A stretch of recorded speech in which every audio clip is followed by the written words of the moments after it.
vətən deyib ağladığım illər.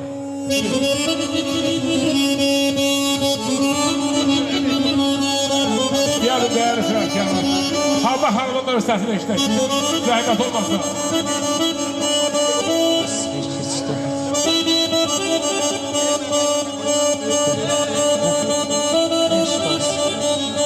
Sağ ol canım, sağ ol, sağ ol.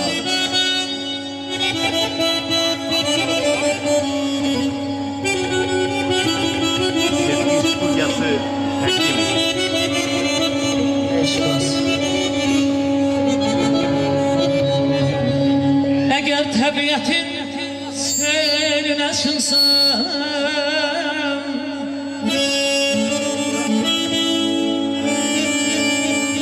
əgər təbiətin seyrinə çıxsam, ətirli günlərdən üz qaramam.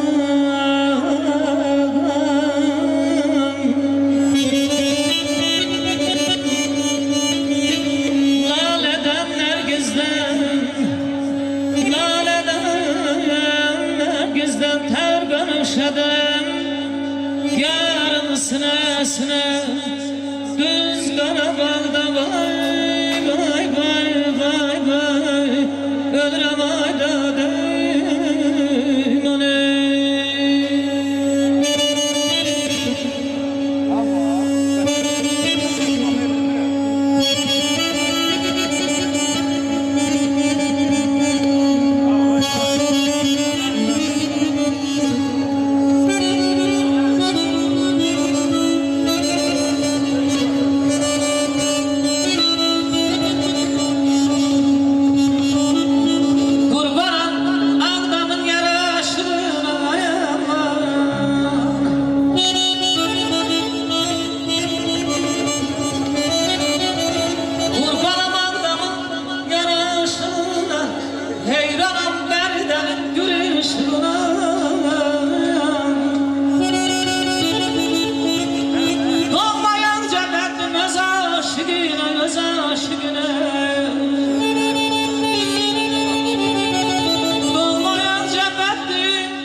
Qozaların söhbətlərində bir hikmət görməyə Qarabağa gəl.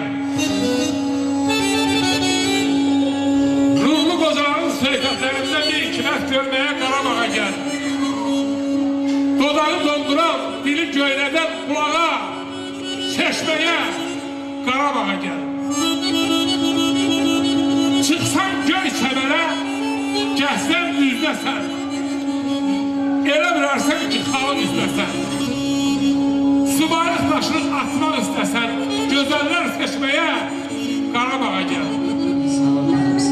Çiçəyi sayrışar çəmənliyində, ürək genişlənər göy enliyində, bizim Hind arxında, toy şənliyində, doyunca süzməyə Qarabağa gəl. Eşq olsun Qarabağımıza, eşq olsun Azərbaycanımıza. Gələn getməli